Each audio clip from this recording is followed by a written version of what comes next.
한국 야담방에 오신 것을 환영합니다. 구독과 좋아요 감사합니다. 오늘의 야담 시작합니다.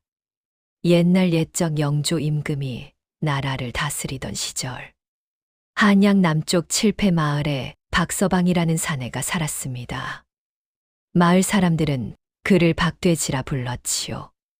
아침 해가 뜨면 돼지우리로 향하고, 해가 중천에 뜨면 똥을 치우고, 해가 지면 또 똥을 치웠습니다. 하루 종일 돼지똥만 치우며 사는 사내였지요. 당연히 냄새가 어마어마했습니다. 마을 사람들은 박서방만 보면 코를 막고 도망쳤습니다. 어떤 이는 바람 방향까지 살폈지요. 아이들은 숨을 참았고, 어른들은 얼굴을 찡그렸습니다. 하지만 박서방은 전혀 개의치 않았습니다. 오히려 활짝 웃으며 인사를 건넸지요. 손까지 흔들며 날씨가 좋다고, 하늘이 맑다고 혼자 중얼거렸습니다.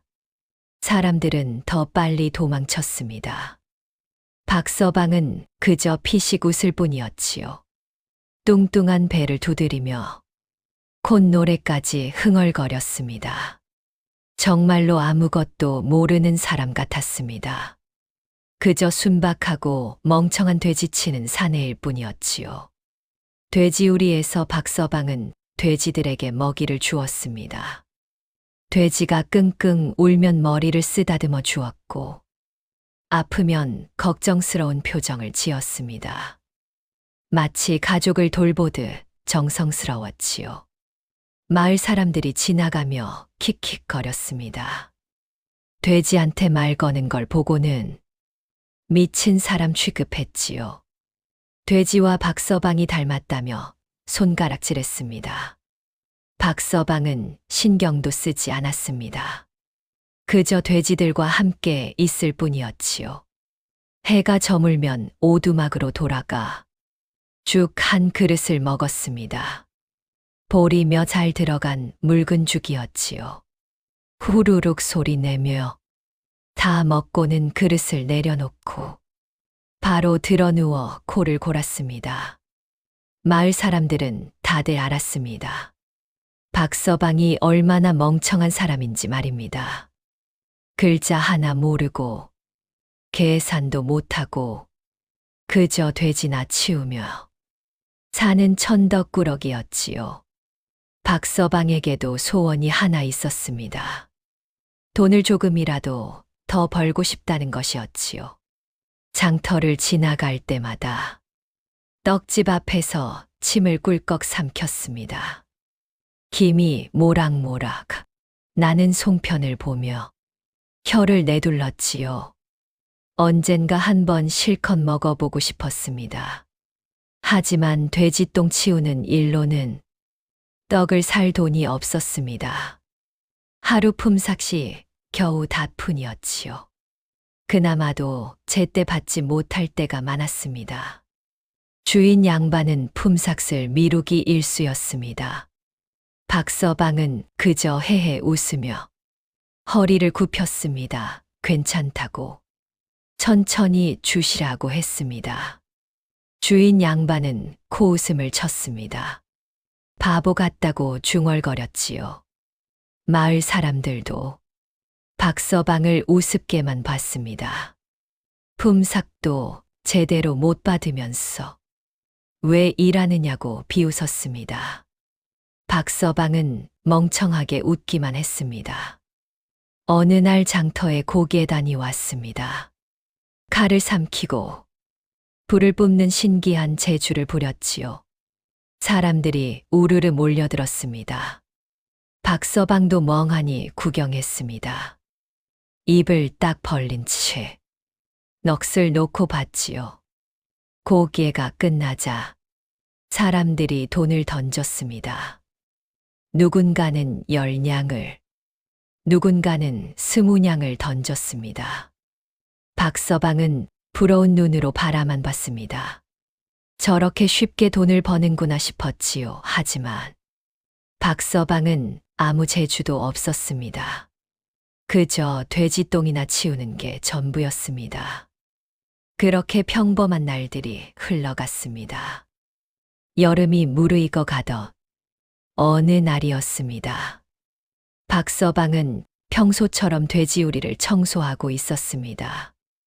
마을 아전 하나가 헐레벌떡 달려와서는 장터에 가서 곡식 자루를 날라오라고 시켰지요. 박서방은 멍청하게 웃으며 장터로 향했습니다. 장터는 사람들로 북적였습니다.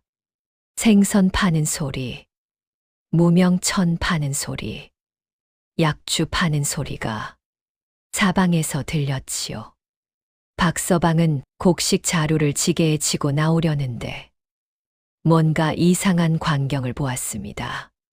길모퉁이 구석에 사람 하나가 쓰러져 있었던 것이지요. 박서방이 다가가 봤습니다.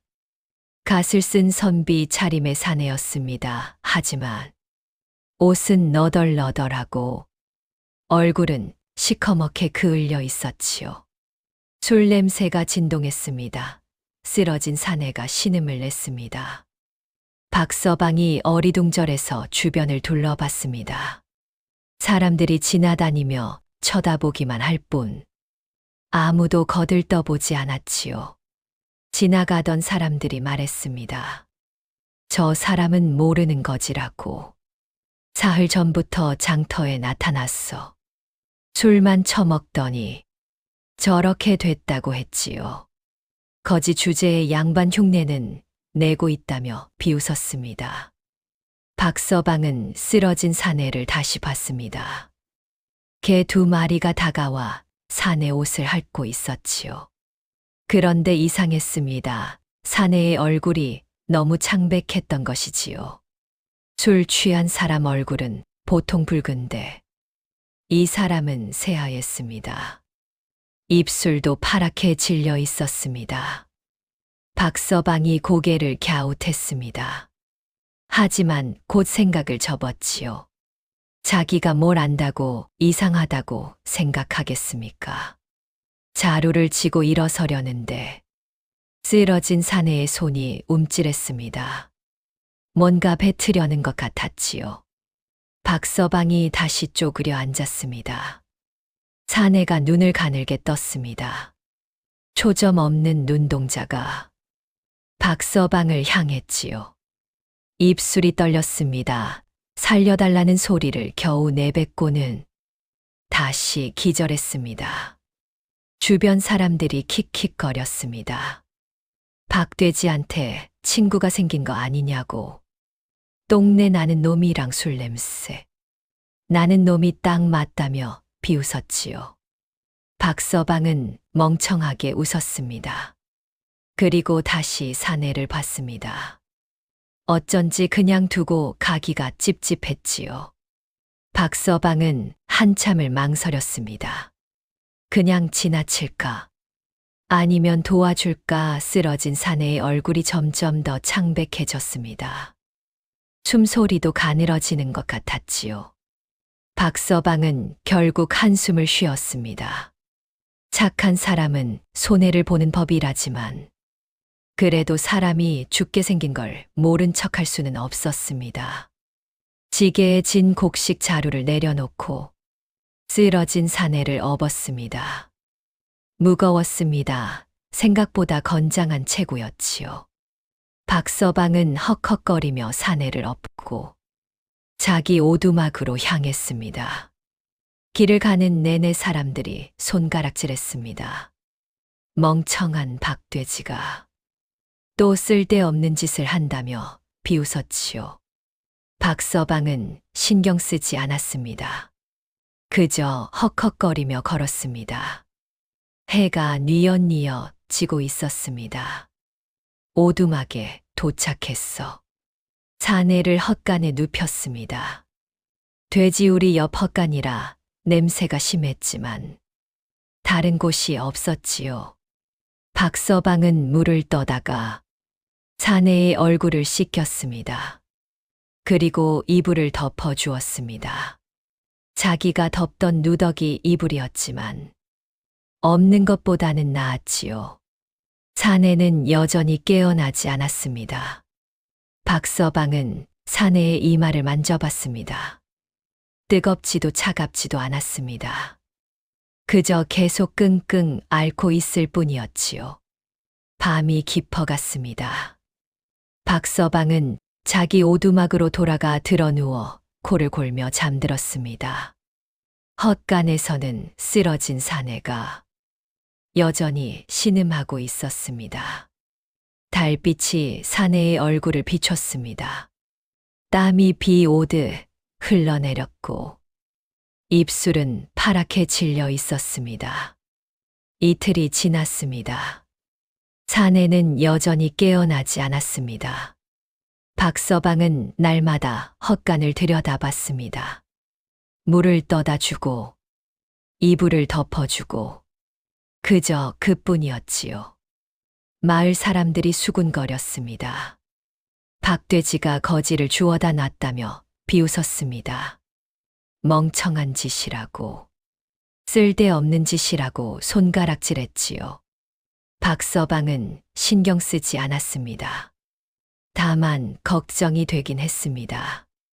이 사람이 이대로 죽으면 어쩌나 싶었지요. 셋째 날 아침이었습니다. 박서방이 평소처럼 헛간 문을 열었습니다. 그런데 이상한 냄새가 났습니다. 썩은 냄새 같기도 하고 쉰내 같기도 한 묘한 냄새였지요. 박서방은 코를 킁킁거렸습니다. 돼지똥 냄새에 익숙한 코라 다른 냄새에도 둔했지만 이 냄새는 뭔가 달랐습니다. 사내에게 다가가 봤습니다. 사내의 입에서 검은 물이 흘러나오고 있었습니다. 박서방이 깜짝 놀랐습니다.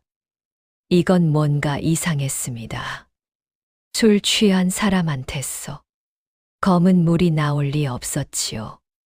박서방은 어쩔 줄 몰라 했습니다. 의원을 불러야 하나 싶었지만 돈이 없었습니다. 그냥 둘까 싶었지만 양심이 찔렸습니다. 한참을 고민하다가 박서방은 결심했습니다. 마을 의원한테 가서 물어보기로 한 것이지요. 돼지우리를 급히 정리하고 마을로 달려갔습니다. 의원 댁 앞에 도착해서 문을 두드렸습니다. 의원이 나왔습니다. 박서방을 보더니 코를 막았지요.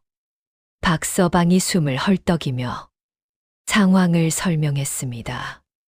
사람이 쓰러져 있는데 입에서 검은 물이 나온다고. 이게 뭔지 모르겠다고. 어떻게 해야 하냐고 물었습니다. 의원이 미간을 찌푸리며 대답했습니다. 검은 물이라니. 그건 독을 먹었을 때 나오는 증상이라고 했습니다. 빨리 토하게 해야 산다고 했지요. 박서방의 눈이 커졌습니다. 독이라니. 그럼 저 사람이 독을 먹었단 말입니까? 의원이 고개를 끄덕였습니다. 박서방은 급히 오두막으로 돌아왔습니다. 헛간으로 달려가 사내를 뒤집어 엎었습니다. 그리고 등을 두드렸습니다. 3개. 여러 번 두드렸습니다. 사내가 컥컥거리며 검은 물을 토해냈습니다. 한참을 토하더니 마침내 깨끗한 물이 나왔습니다. 박서방은 안도의 한숨을 쉬었습니다. 사내의 얼굴에 조금씩 핏기가 돌아왔습니다. 숨소리도 조금 안정되는 것 같았지요. 박서방은 사내를 다시 눕혔습니다. 이불을 덮어주고 물수건으로 얼굴을 닦아주었습니다. 해가 저물었습니다. 박서방은 자기 오두막으로 돌아가 주저앉았습니다. 온몸이 땀으로 흥건했습니다. 창문으로 달빛이 들어왔습니다. 박서방은 멍하니 달을 바라봤습니다. 독이라니. 누가 저 사람한테 독을 먹였을까 하지만 박서방은 곧 고개를 저었습니다. 자기가 뭘 안다고 이런 생각을 하겠습니까? 그저 멍청한 돼지치는 박서방일 뿐이었지요. 코를 골며 잠들었습니다. 헛간에서는 사내의 숨소리가 조금씩 안정되고 있었습니다. 나흘째 되는 날 아침이었습니다. 박서방이 헛간 문을 열자 사내가 눈을 뜨고 있었습니다. 박서방이 깜짝 놀랐습니다. 사내도 놀란 표정으로 박서방을 봤습니다. 잠시 침묵이 흘렀습니다. 사내가 먼저 입을 열었습니다. 목소리가 쉬어 있었지요. 여기가 어디냐고, 자기가 왜 여기 있냐고 물었습니다. 박서방이 멍청하게 웃으며 대답했습니다. 여기는 자기 헛간이고 사흘 전에 장터에서 쓰러져 있기에 데려왔다고 말했지요. 사내의 눈이 흔들렸습니다. 자기를 구해준 거냐고, 왜 그랬냐고 물었습니다. 박서방이 머리를 긁적이며 웃었습니다. 그냥 죽을 것 같아 보여서라고. 사람이 죽는 걸 그냥 볼 수는 없지 않냐고 했습니다. 사내가 박서방을 한참 바라봤습니다. 그리고 눈물을 흘렸습니다. 박서방이 당황했습니다. 왜 우냐고, 어디 아프냐고 물었지요. 사내가 고개를 저었습니다. 아니라고. 그저 고마워서 운다고 했습니다. 박서방은 어쩔 줄 몰라 했습니다. 죽 한 그릇을 떠다 주었습니다. 사내는 죽을 받아 먹으며 또 눈물을 흘렸지요. 박서방이 물었습니다. 나리는 누구시냐고, 왜 장터에 쓰러져 계셨냐고.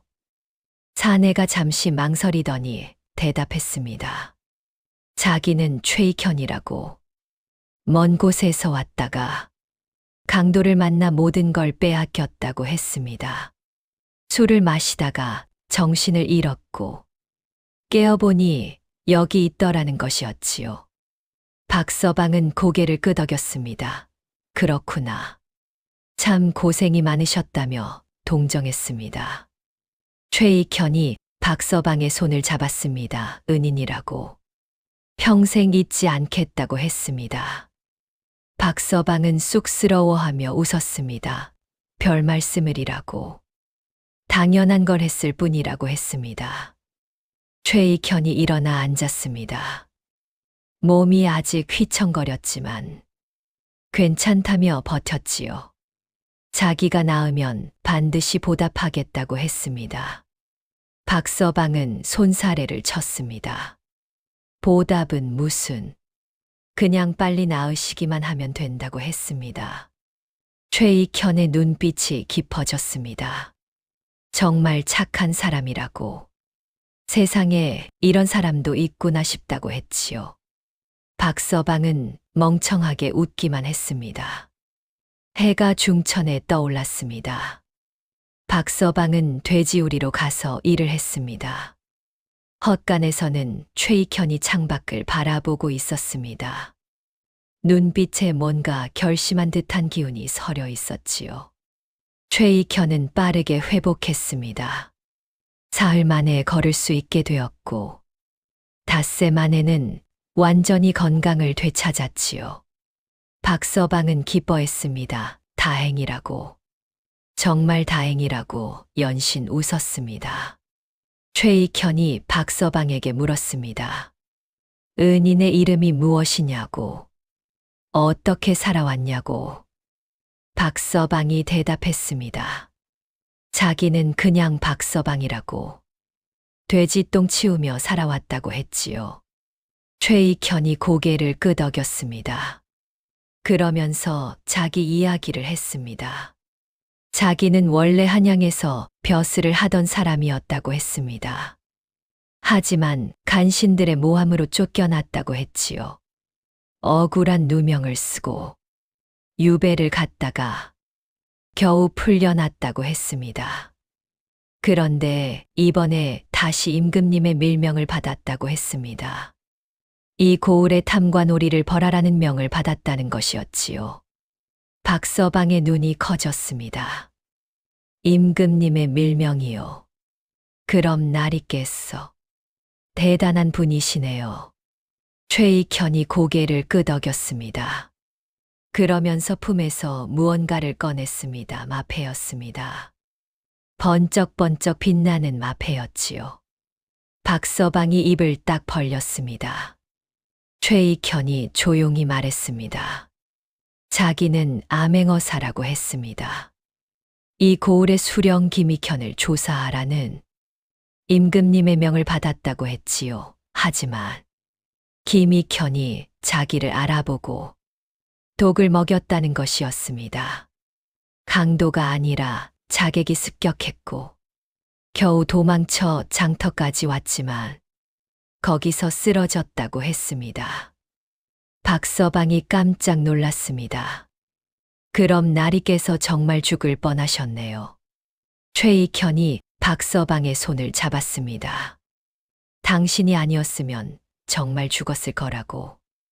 목숨의 은인이라고 했습니다. 박서방은 쑥스러워했습니다. 아니에요. 그냥 운이 좋았던 거죠. 최익현이 진지하게 말했습니다. 자기가 탐관오리를 벌하고 나면 반드시 당신을 한양으로 데려가겠다고 했습니다. 임금님께 아뢰어 벼슬을 내리게 하겠다고 했지요. 박서방이 손사래를 쳤습니다. 벼슬은 무슨? 저 같은 사람이 무슨 벼슬을 하지만 최익현은 고집했습니다. 당신 같은 착한 사람이야말로 벼슬을 해야 한다고 반드시 보답하겠다고 했지요. 박서방은 멍청하게 웃었습니다. 마음만 받겠다고 그저 건강하시면 된다고 했습니다. 최익현의 눈빛이 반짝였습니다. 착한 사람이라고, 정말 착한 사람이라고 중얼거렸지요. 해가 저물었습니다. 두 사람은 오두막 앞에 앉아 하늘을 바라봤습니다. 별이 총총 떠올랐습니다. 박서방은 콧노래를 흥얼거렸고 최익현은 조용히 별을 세고 있었습니다.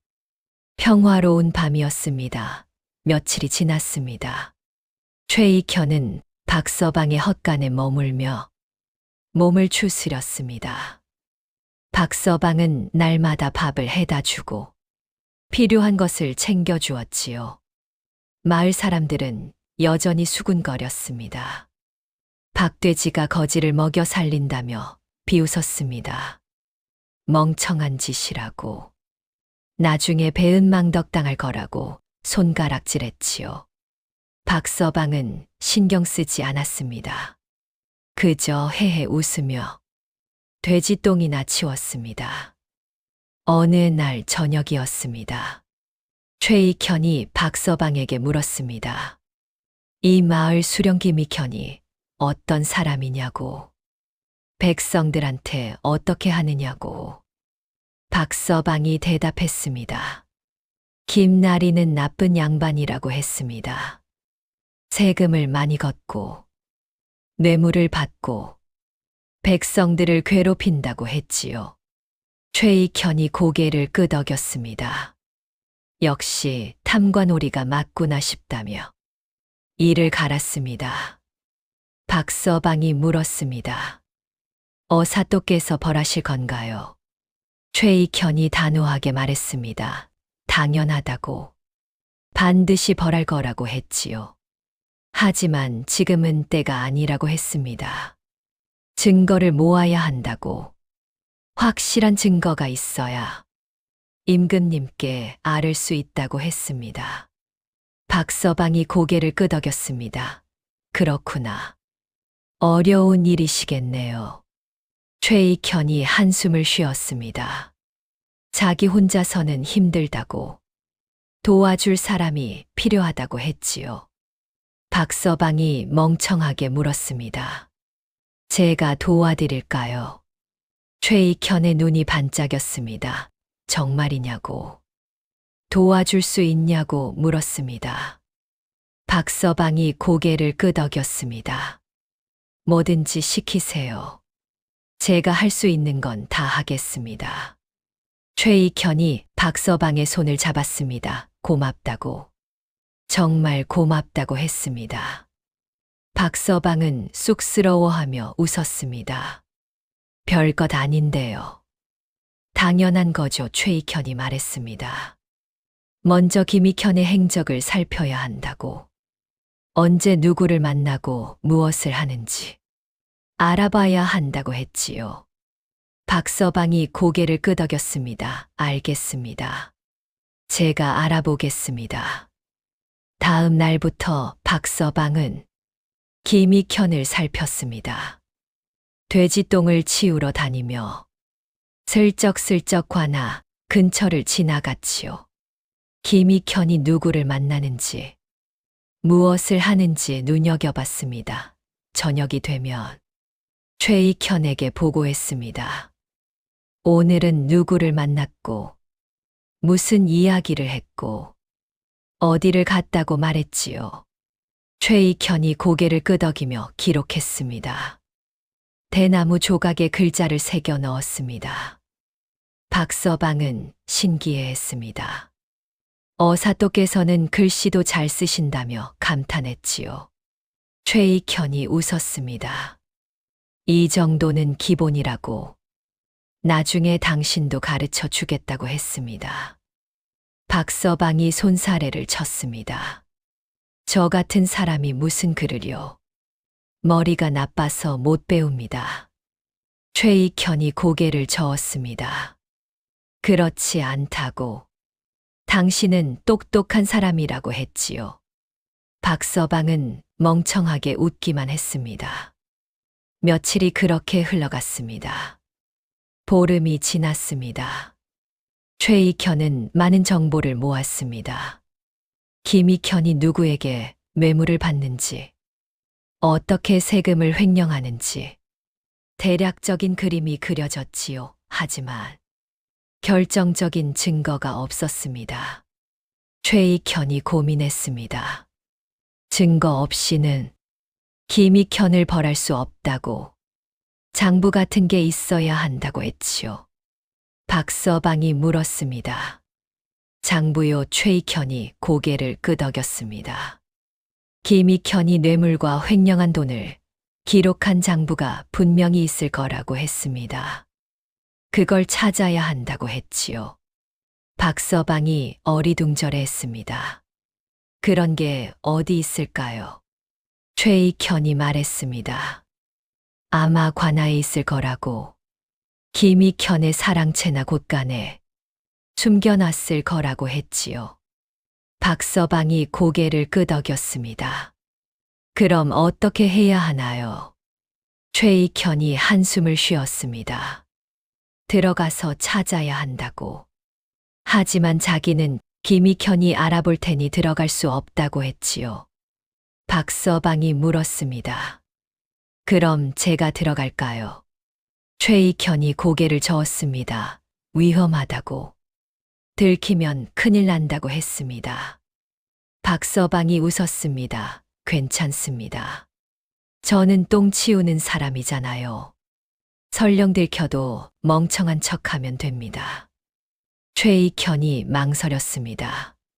하지만 다른 방법이 없었지요. 결국 고개를 끄덕였습니다. 조심하라고. 절대 들키면 안 된다고 신신당부했습니다.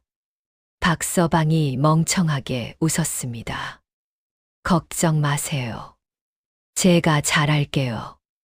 그날 밤이었습니다.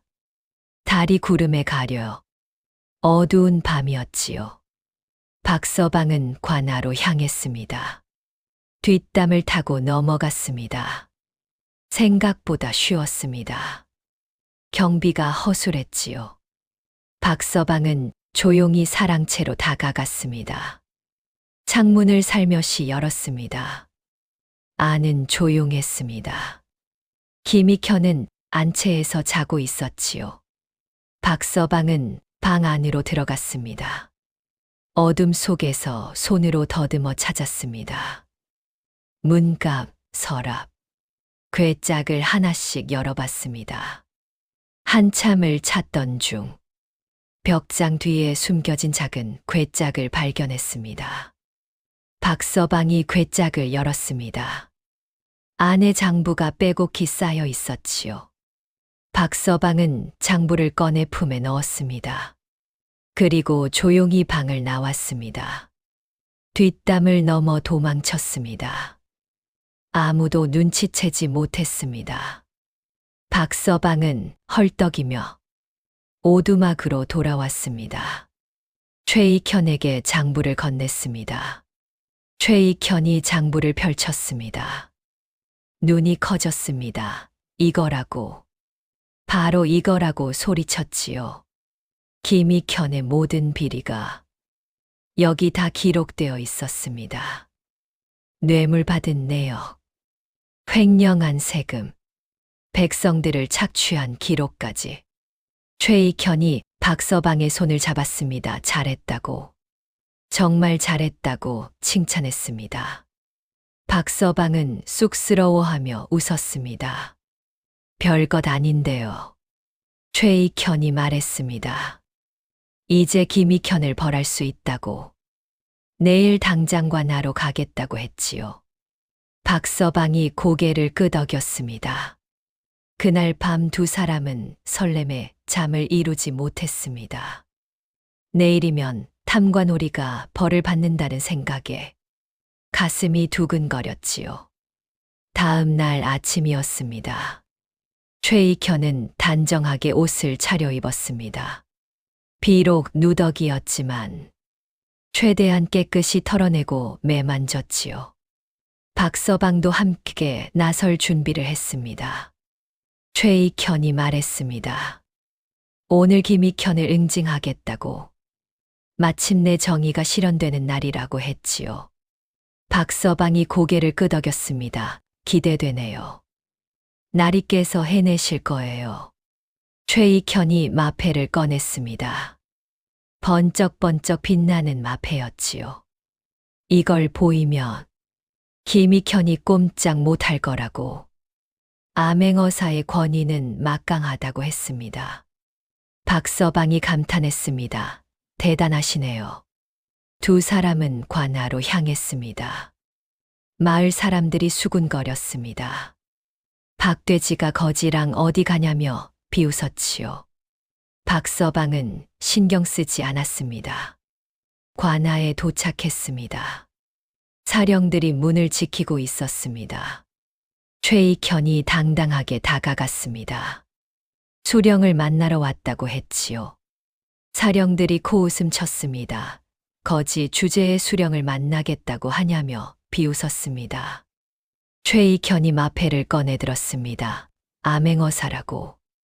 비키라고 소리쳤지요. 사령들이 얼어붙었습니다. 마패가 번쩍번쩍 빛났습니다. 사령들이 황급히 엎드렸습니다. 최익현이 당당하게 말했습니다. 수령을 당장 불러오라고 했지요. 사령들이 황급히 달려갔습니다. 잠시 후 김익현이 나왔습니다. 얼굴이 창백했습니다. 최익현을 보더니 눈빛이 흔들렸지요. 최익현이 소리쳤습니다. 탐관오리 김익현, 내 죄를 알겠느냐? 김익현이 바닥에 엎드렸습니다. 떨리는 목소리로 물었습니다. 제가 무슨 죄를 지었습니까?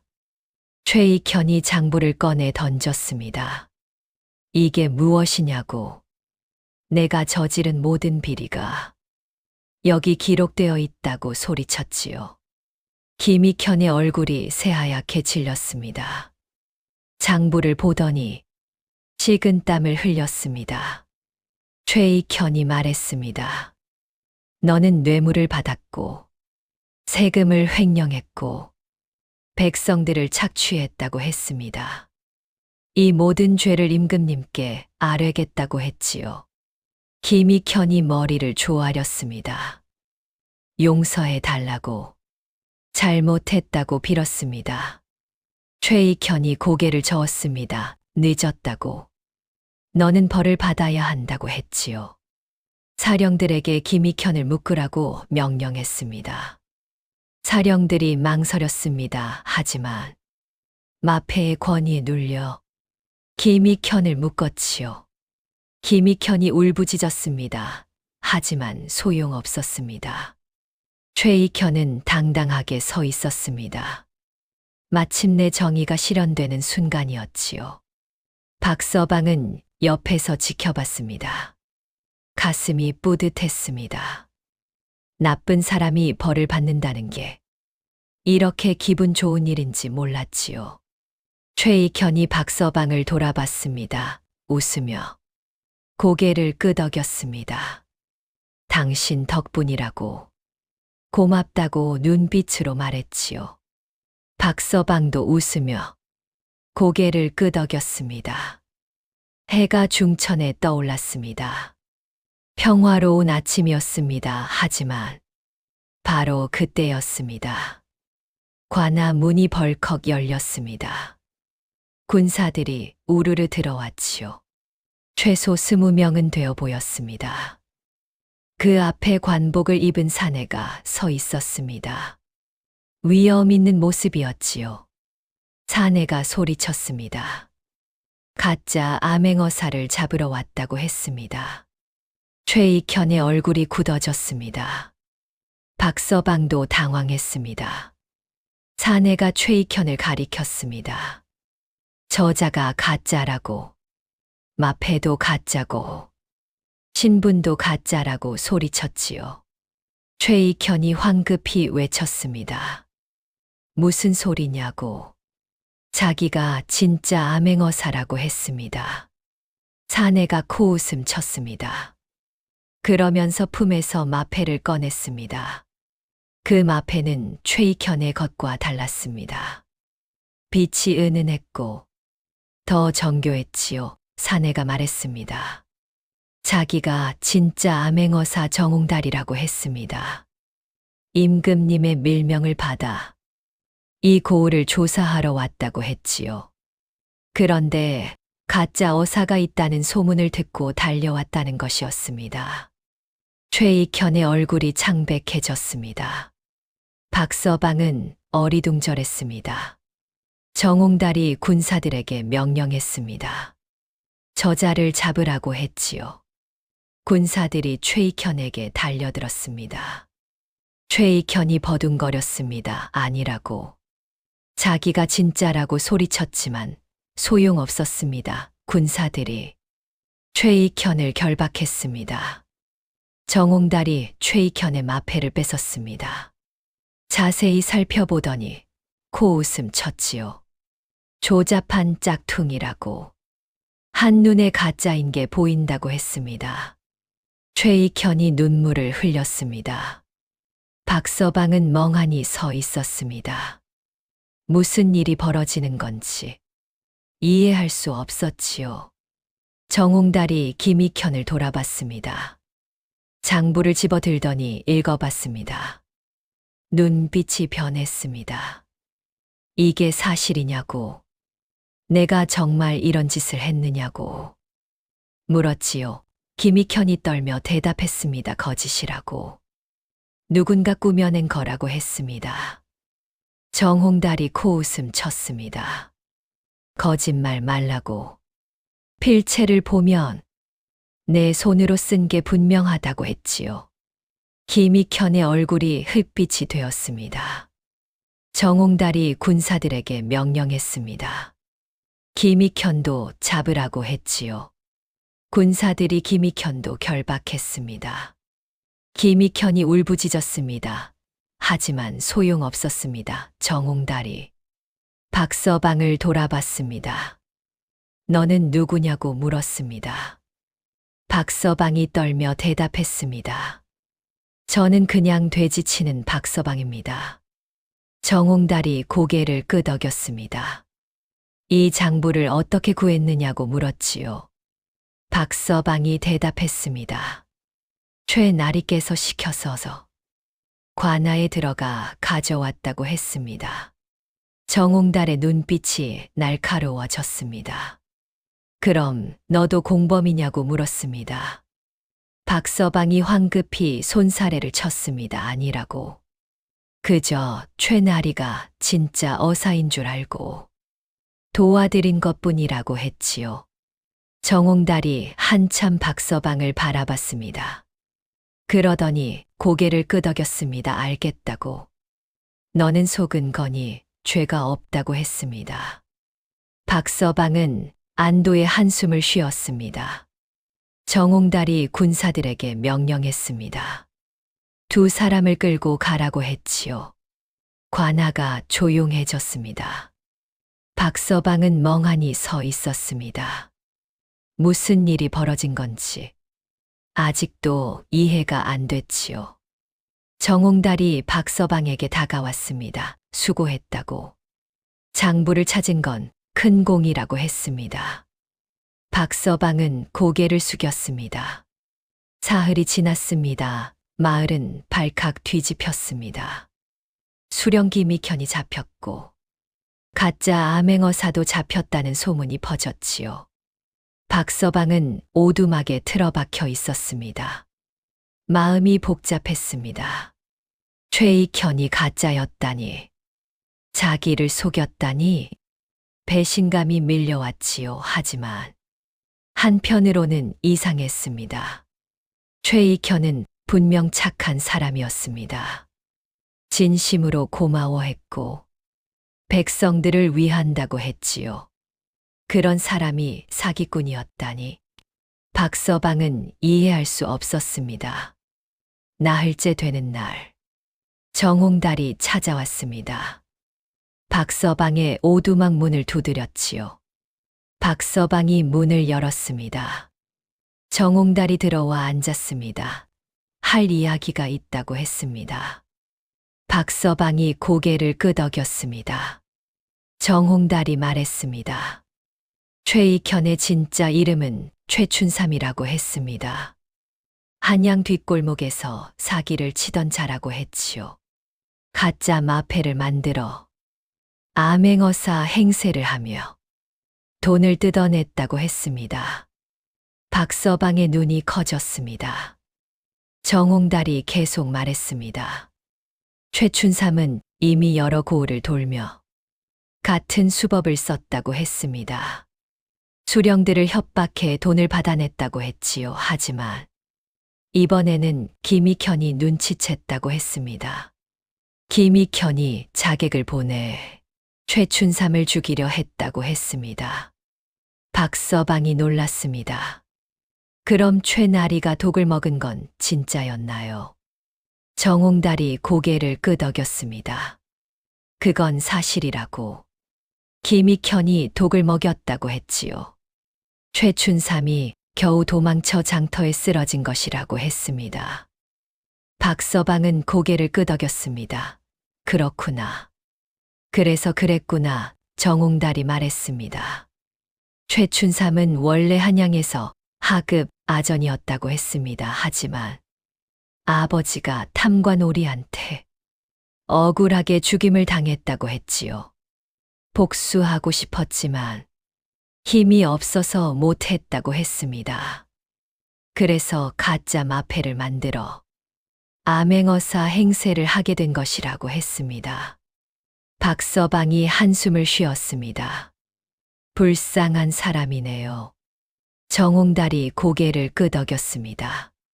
하지만 법은 법이라고. 가짜 어사는 큰 죄라고 했지요. 박서방이 물었습니다. 최나리는 어떻게 되나요? 정홍달이 대답했습니다. 사형이라고. 가짜 마패를 쓴 죄는 영모에 준한다고 했습니다. 박서방의 얼굴이 굳어졌습니다. 박서방은 옥에 갇힌 최춘삼을 찾아갔습니다. 정홍달이 허락해 주었지요. 옥 안은 어둡고 축축했습니다. 최춘삼이 구석에 웅크리고 앉아 있었습니다. 박서방을 보더니 고개를 들었습니다. 눈물 자국이 얼굴에 가득했지요. 박서방이 다가가 앉았습니다. 잠시 침묵이 흘렀습니다. 최춘삼이 먼저 입을 열었습니다. 미안하다고. 속여서 미안하다고 했습니다. 박서방이 고개를 저었습니다. 괜찮다고. 이미 지나간 일이라고 했지요. 최춘삼이 눈물을 흘렸습니다. 자기는 진짜 어사가 되고 싶었다고 했습니다. 백성들을 돕고 싶었다고. 탐관오리를 벌하고 싶었다고 했지요. 하지만 자기는 힘이 없었다고. 그래서 가짜 마패라도 만든 것이라고 했습니다. 박서방이 조용히 들었습니다. 최춘삼이 계속 말했습니다. 자기 아버지는 착한 사람이었다고 했습니다. 성실하게 살았고 누구에게도 피해를 주지 않았다고 했지요. 하지만 탐관오리가 모함해서 죽였다고 했습니다. 억울한 죽음이었다고 했습니다. 자기는 복수하고 싶었다고. 하지만 힘이 없어서 할 수 없었다고 했지요. 그래서 이런 방법을 쓴 것이라고 했습니다. 박서방이 한숨을 쉬었습니다. 최춘삼이 박서방의 손을 잡았습니다. 당신은 진짜 착한 사람이라고 했습니다. 자기를 살려줬고 도와줬고 믿어줬다고 했지요. 하지만 자기는 당신을 속였다고. 정말 미안하다고 했습니다. 박서방이 고개를 저었습니다. 괜찮다고. 이해한다고 했습니다. 최춘삼이 울었습니다. 한참을 울더니 말했습니다. 자기는 곧 죽을 거라고. 사형당할 거라고 했지요. 하지만 후회하지 않는다고 했습니다. 적어도 김익현 같은 탐관오리를 하나 벌했으니까요. 박서방이 눈물을 닦아주었습니다. 두 사람은 한참을 말없이 앉아 있었습니다. 해가 지고 있었습니다. 박서방이 일어났습니다. 최춘삼이 고개를 숙였습니다. 박서방은 옥을 나왔습니다. 가슴이 먹먹했습니다. 사흘 후였습니다. 정홍달이 또 박서방을 찾아왔습니다. 표정이 심각했지요. 박서방이 물었습니다. 무슨 일이세요? 정홍달이 말했습니다. 김익현을 조사하던 중 놀라운 사실을 알아냈다고 했습니다. 김익현은 혼자가 아니었다고 했지요. 뒤에 더 큰 세력이 있었다고 했습니다. 박서방의 눈이 커졌습니다. 정홍달이 계속 말했습니다. 김익현은 한양의 고위 관료와 결탁했다고 했습니다. 그 관료가 김익현을 시켜 백성들을 착취하게 했다고 했지요. 그리고 그 돈을 나눠 가졌다고 했습니다. 박서방이 물었습니다. 그 관료가 누구인데요? 정홍달이 작은 소리로 말했습니다. 좌의정 민상호라고 했습니다. 박서방이 깜짝 놀랐습니다. 좌의정이라면 나라에서 두 번째로 높은 자리였지요. 정홍달이 한숨을 쉬었습니다. 문제는 증거가 부족하다고 했습니다. 김익현의 장부에는 민상호의 이름이 직접 나오지 않는다고 했지요. 암호로만 적혀 있다고 했습니다. 박서방이 물었습니다. 그럼 어떻게 하실 건가요? 정홍달이 말했습니다. 증거를 더 찾아야 한다고. 하지만 시간이 없다고 했습니다. 민상호가 이미 눈치챘을 거라고 했지요. 곧 자객을 보낼 거라고 했습니다. 박서방이 걱정스러운 표정을 지었습니다. 정홍달이 말했습니다. 자기는 한양으로 가야 한다고. 임금님께 직접 아뢰어야 한다고 했지요. 하지만 그 전에 김익현과 최춘삼을 처리해야 한다고 했습니다. 박서방이 고개를 끄덕였습니다.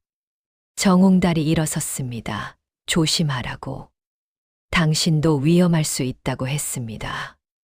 박서방이 어리둥절했습니다. 저요, 정홍달이 고개를 끄덕였습니다. 당신은 증인이라고. 민상호가 입막음하려 들 수 있다고 했지요. 박서방의 얼굴이 창백해졌습니다. 정홍달이 떠났습니다. 박서방은 오두막에 남았습니다. 밤이 깊어갔습니다. 박서방은 잠을 이룰 수 없었습니다. 창밖에서 이상한 소리가 들렸습니다. 바람 소리였을까요? 아니면 누군가 다가오는 발소리였을까요? 박서방은 몸을 웅크렸습니다. 이틀 후 밤이었습니다. 박서방은 잠들지 못하고 뒤척이고 있었습니다. 그때 창문이 조용히 열렸습니다.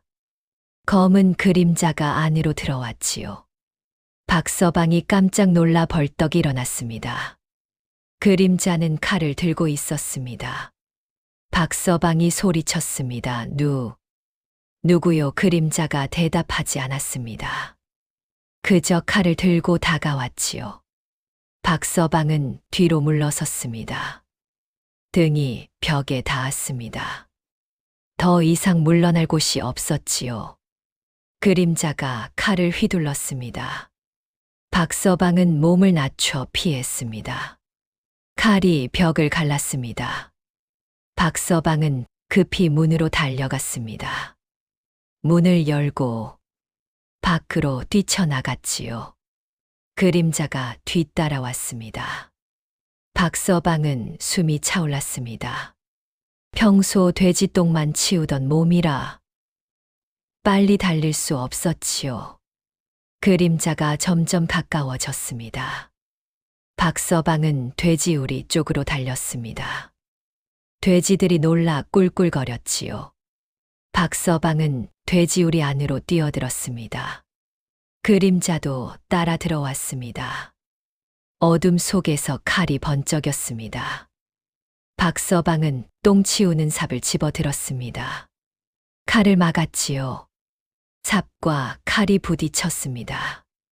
쇳소리가 울렸습니다. 박서방은 힘이 붙였습니다. 그림자가 더 세게 밀어붙였지요. 박서방이 뒤로 넘어졌습니다. 똥 웅덩이에 빠졌습니다. 그림자가 칼을 들어 올렸습니다. 바로 그때였습니다. 횃불이 번쩍였습니다. 누군가 달려왔습니다. 정홍달과 군사들이었지요. 그림자가 당황했습니다.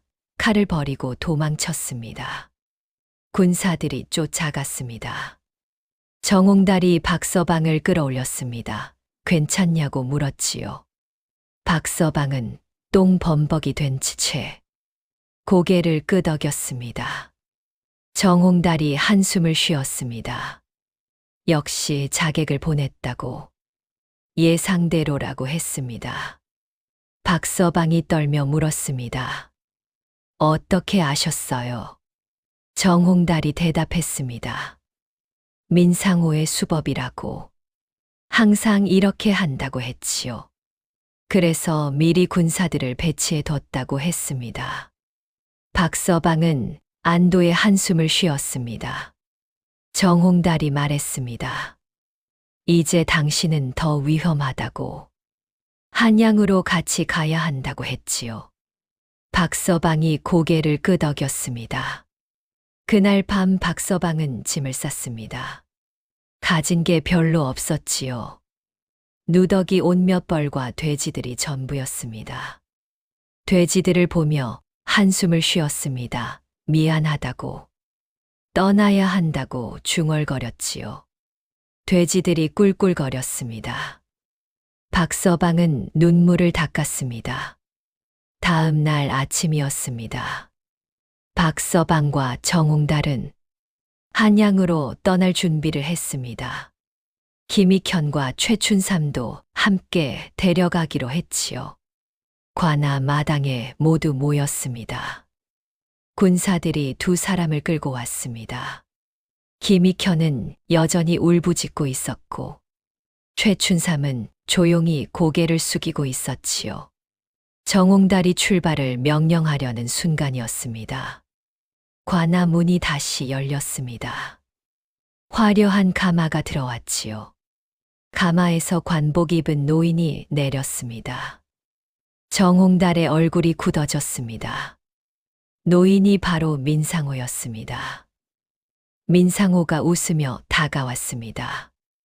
어사또 수고가 많으시다며 인사했지요. 정옹달이 경계하며 물었습니다. 좌의정께서 어인일로 이곳까지 오셨습니까? 민상호가 대답했습니다. 김익현의 일을 듣고 왔다고 했습니다.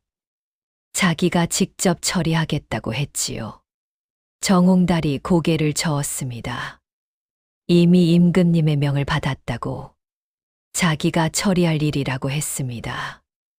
민상호가 웃었습니다. 하지만 자기가 더 높은 직위라고 자기가 맡겠다고 했지요. 정옹달이 버텼습니다. 안 된다고. 이건 암행어사의 권한이라고 했습니다. 민상호의 눈빛이 차갑게 변했습니다. 어사또가 감히 자기를 거역하느냐고 물었지요. 정옹달이 단호하게 말했습니다. 법대로 할 것이라고 했습니다. 민상호가 코웃음 쳤습니다. 그러면서 품에서 뭔가를 꺼냈습니다. 임금님의 어명이라고 했습니다. 정옹달의 얼굴이 창백해졌습니다. 민상호가 어명을 펼쳤습니다. 거기에는 김익현과 최춘삼을 민상호에게 넘기라는 명이 적혀 있었지요. 정옹달이 떨며 물었습니다. 이게 진짜입니까? 민상호가 웃었습니다. 당연하다고. 임금님의 어명을 의심하느냐고 했지요. 정옹달은 어쩔 수 없었습니다. 어명이라면 따라야 했습니다. 고개를 숙였습니다. 민상호가 군사들에게 명령했습니다. 김익현과 최춘삼을 데려가라고 했지요. 민상호의 군사들이 두 사람을 끌고 갔습니다. 최춘삼이 박서방을 돌아봤습니다. 눈빛이 슬펐지요. 박서방은 아무것도 할 수 없었습니다. 민상호가 가마에 올랐습니다. 그리고 떠났습니다. 정옹달은 주먹을 쥐었습니다. 분했지만 어쩔 도리가 없었지요. 박서방이 물었습니다. 어떻게 된 겁니까? 정옹달이 한숨을 쉬었습니다. 민상호가 임금님을 속인 거라고 했습니다. 거짓 보고를 올려 어명을 받아낸 것이라고 했지요. 박서방이 물었습니다. 그럼 두 사람은 어떻게 되나요? 정옹달이 조용히 말했습니다. 죽을 거라고 했습니다. 민상호가 입막음할 거라고 했지요. 박서방의 얼굴이 굳어졌습니다. 사흘이 지났습니다. 박서방과 정옹달은 한양으로 향했습니다. 하지만 마음이 무거웠지요. 김익현과 최춘삼을 구하지 못했다는 죄책감이 들었습니다. 한양에 도착했습니다. 정옹달은 곧장 궁궐로 향했습니다. 임금님께 진실을 아뢰기 위해서였지요. 박서방은 정옹달의 집에 머물렀습니다. 며칠이 지났습니다. 정옹달이 돌아왔습니다. 표정이 어두웠지요. 박서방이 물었습니다. 어떻게 되셨나요? 정옹달이 한숨을 쉬었습니다. 임금님께 아뢰었지만 소용없었다고 했습니다. 민상호가 이미 손을 써놨다고 했지요. 임금님은 민상호를 믿고 계신다고 했습니다. 박서방이 절망했습니다. 그럼 아무것도 할 수 없나요? 정옹달이 고개를 숙였습니다. 미안하다고. 자기 힘으로는 어쩔 수 없다고 했지요. 박서방은 멍하니 앉아 있었습니다. 그날 밤이었습니다. 박서방은 잠들지 못했습니다. 최춘삼의 얼굴이 떠올랐지요. 눈물 흘리던 모습. 미안하다던 목소리 박서방은 결심했습니다. 무언가 해야 한다고. 그냥 앉아만 있을 수 없다고 생각했지요. 다음 날 아침이었습니다. 박서방은 정홍달 몰래 집을 나갔습니다. 민상호의 저택으로 향했지요. 저택 앞에 도착했습니다. 담이 높고 경비가 삼엄했습니다. 박서방은 한참을 서성였습니다. 어떻게 들어갈까 고민했지요. 그때 뒷문이 열렸습니다. 하인이 쓰레기를 버리러 나왔습니다. 박서방이 재빨리 다가갔습니다. 하인에게 물었습니다. 혹시 일할 사람이 필요하냐고. 자기가 힘이 세다고 했지요. 하인이 박서방을 위아래로 훑어봤습니다.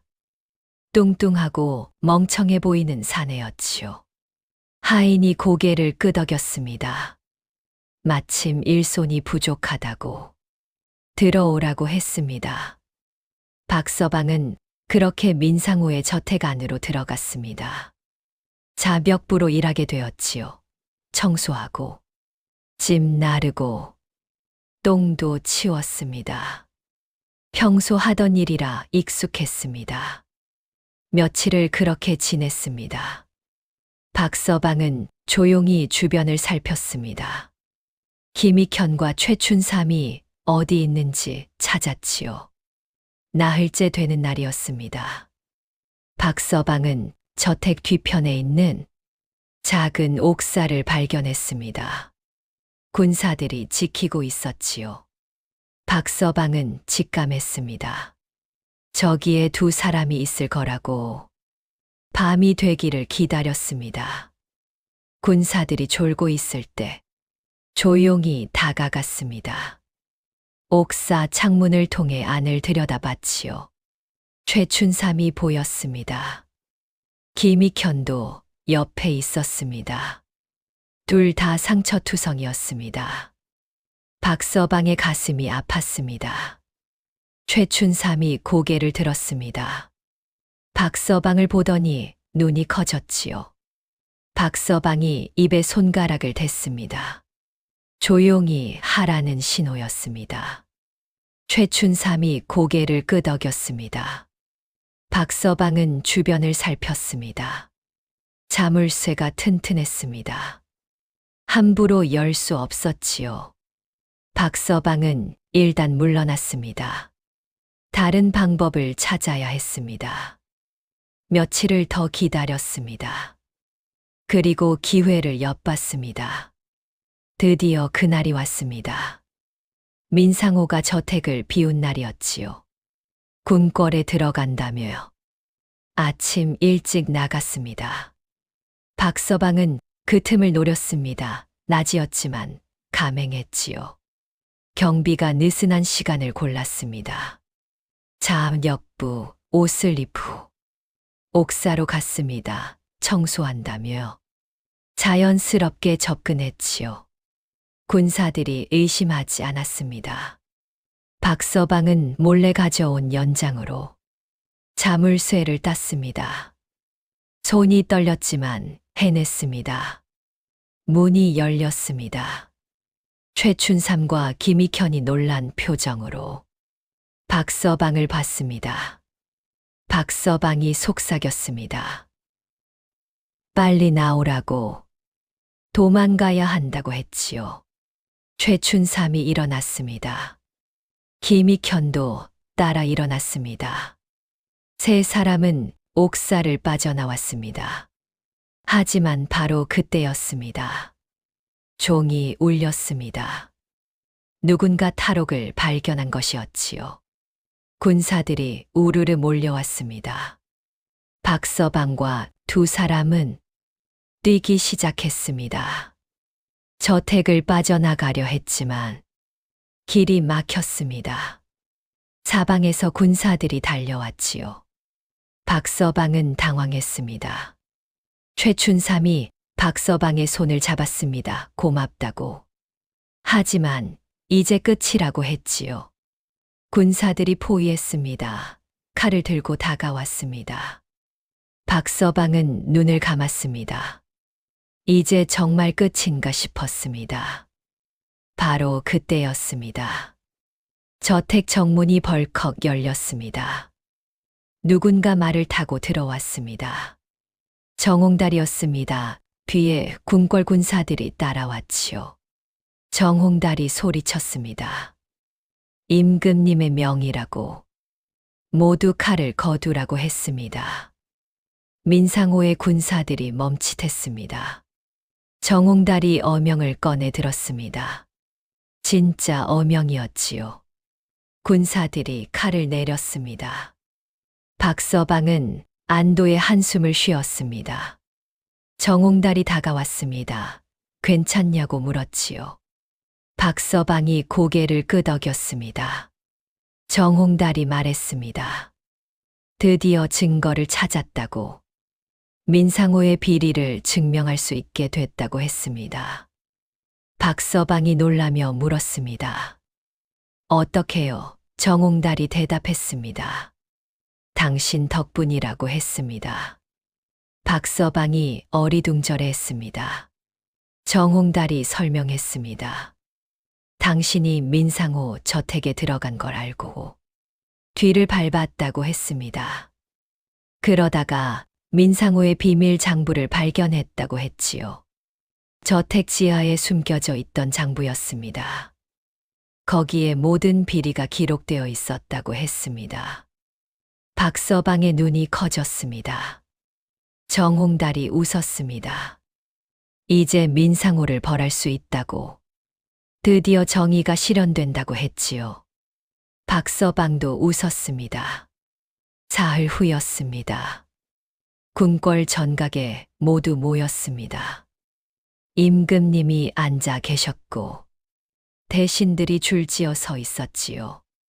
민상호도 있었습니다. 여전히 당당한 표정이었습니다. 정홍달이 나섰습니다. 민상호의 죄를 아뢰었습니다. 김익현과 결탁해 백성을 착취했고 그 돈을 나눠 가졌다고 했지요. 증거로 비밀 장부를 내놓았습니다. 민상호가 코웃음 쳤습니다. 거짓이라고. 조작된 증거라고 주장했습니다. 임금님이 장부를 살펴봤습니다. 얼굴이 굳어졌지요. 민상호의 필체였습니다. 임금님이 물었습니다. 이게 사실이냐고. 민상호가 부인했습니다. 절대 아니라고. 자기는 결백하다고 했지요. 그때였습니다. 박서방이 나섰습니다. 정홍달이 놀랐습니다. 박서방이 무슨 짓을 하려는 건지 몰랐지요. 박서방이 임금님 앞에 엎드렸습니다. 아를 말씀이 있다고 했습니다. 임금님이 허락했습니다. 박서방이 입을 열었습니다. 자기는 박서방이 아니라고 했습니다. 진짜 이름은 박지원이라고 했지요. 전각이 술렁였습니다. 박지원이라니. 10년 전 영모 사건으로 사라진 그 박지원 말입니까? 박서방이 고개를 끄덕였습니다. 자기는 원래 홍문관 관리였다고 했습니다. 하지만 노론 대신들의 비리를 고발하려다가 역적으로 몰렸다고 했지요. 가족은 모두 죽고 자기만 살아남았다고 했습니다. 10년간 되지치며 숨어 살았다고 했습니다. 모두가 놀랐습니다. 정홍달도 입을 다물지 못했지요. 박지원이 계속 말했습니다. 그때 자기를 모함한 사람이 바로 민상호라고 했습니다. 민상호가 자기 아버지의 비리를 덮기 위해 박지원을 희생시켰다고 했지요. 민상호의 얼굴이 창백해졌습니다. 박지원이 품에서 뭔가를 꺼냈습니다. 대나무 조각들이었습니다. 10년간 새겨온 기록이었지요. 민상호 일가의 비리가 빼곡히 적혀 있었습니다. 박지원이 말했습니다. 10년간 숨어 살면서도 포기하지 않았다고 했습니다. 언젠가 진실을 밝힐 날이 올 거라 믿었다고 했지요. 그리고 그날이 바로 오늘이라고 했습니다. 임금님이 대나무 조각들을 살폈습니다. 얼굴이 점점 굳어졌지요. 민상호가 변명하려 했지만 소용없었습니다. 증거가 명확했습니다. 임금님이 명령했습니다. 민상호를 잡아들이라고 했지요. 군사들이 민상호를 결박했습니다. 민상호가 울부짖었습니다. 하지만 아무도 귀 기울이지 않았습니다. 박지원은 조용히 고개를 숙였습니다. 10년 만의 서력이었습니다. 최춘삼이 박지원을 봤습니다. 눈물이 흘러내렸지요.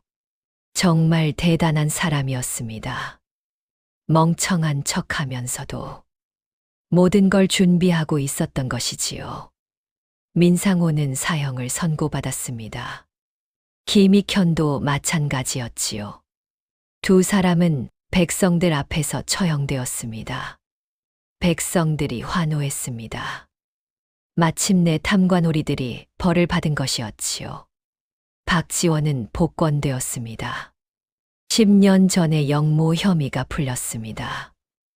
임금님이 직접 사죄했지요. 박지원은 담담하게 받아들였습니다.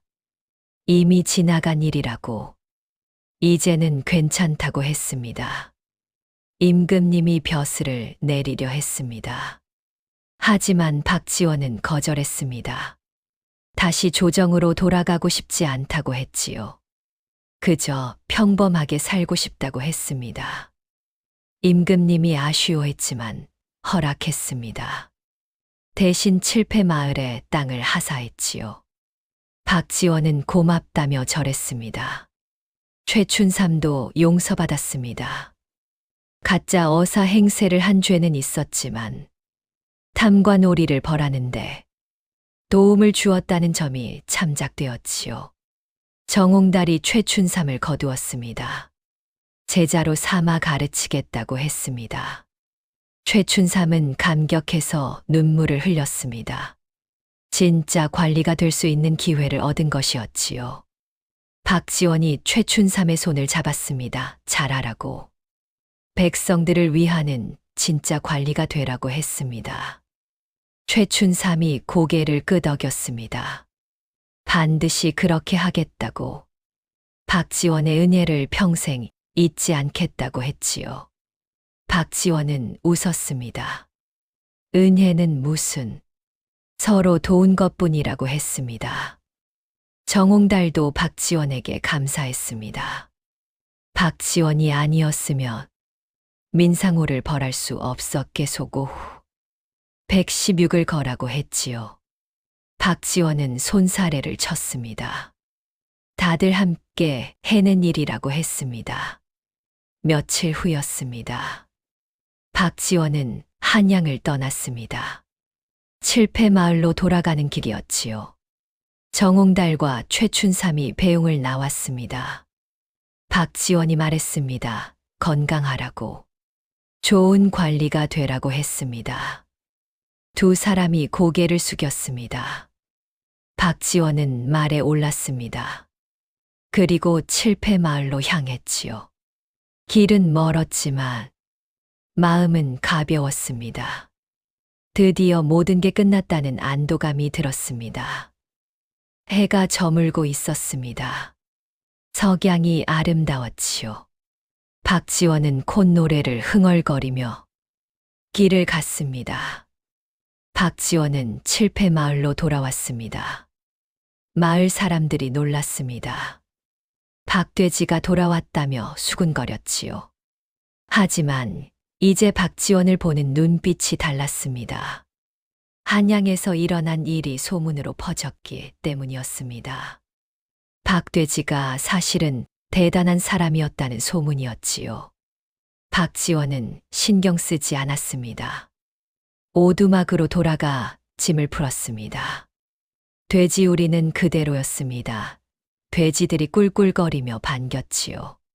박지원은 웃으며 돼지들을 쓰다듬었습니다. 역시 여기가 좋다고. 편하다고 중얼거렸습니다. 다음 날부터 다시 돼지똥을 치웠습니다. 마을 사람들이 이상하게 생각했지요. 땅도 받았고 신분도 회복됐는데 왜 여전히 돼지똥을 치우냐며 물었습니다. 박지원이 웃으며 대답했습니다. 이게 좋다고. 돼지가 사람보다 솔직하다고 했지요. 마을 사람들은 고개를 갸웃거렸습니다. 이해할 수 없었지만 박지원이 원한다면 뭐라 할 수 없었습니다. 시간이 흘렀습니다. 박지원은 평범하게 살았습니다. 돼지를 치고 밭을 갈고 마을 사람들과 어울렸지요. 가끔 한양에서 편지가 왔습니다. 정홍달과 최춘삼이 보낸 것이었습니다. 잘 지내냐고, 건강하냐고 물었습니다. 박지원은 답장을 보냈습니다. 잘 지낸다고, 걱정 말라고 했지요. 최춘삼은 정홍달 밑에서 열심히 공부했습니다. 10년 후에는 진짜 관리가 되었습니다. 암행어사는 아니었지만 백성을 돕는 좋은 관리가 되었지요. 박지원은 그 소식을 듣고 기뻐했습니다. 정말 잘 됐다고. 최춘삼이 꿈을 이뤘다고 생각했습니다. 어느 날 저녁이었습니다. 박지원은 오두막 앞에 앉아 하늘을 바라봤습니다. 별이 총총 떠올랐지요. 10년 전 그날도 이렇게 별이 많았습니다. 가족을 잃고 도망치던 그날 말입니다. 하지만 이제는 괜찮았습니다. 복수도 했고 진실도 밝혔으니까요. 박지원은 웃었습니다. 돼지들이 꿀꿀거렸습니다. 박지원이 돼지들에게 말했습니다. 우리 잘 살자고, 평범하게 행복하게 살자고 했지요. 돼지들이 대답이라도 하듯 꿀꿀거렸습니다. 박지원은 오두막으로 들어갔습니다. 드러누워 눈을 감았습니다. 편안한 마음으로 잠들었지요. 달빛이 창문으로 스며들었습니다. 오두막을 은은하게 비췄습니다. 평화로운 밤이었습니다. 옛말에 백절불굴이라는 말이 있습니다. 100번 꺾여도 굽히지 않는다는 뜻이지요. 박지원이 바로 그런 사람이었습니다. 억울한 누명을 쓰고 10년을 숨어 살았지만 결코 포기하지 않았습니다. 끝내 진실을 밝혀냈고 정의를 실현했지요.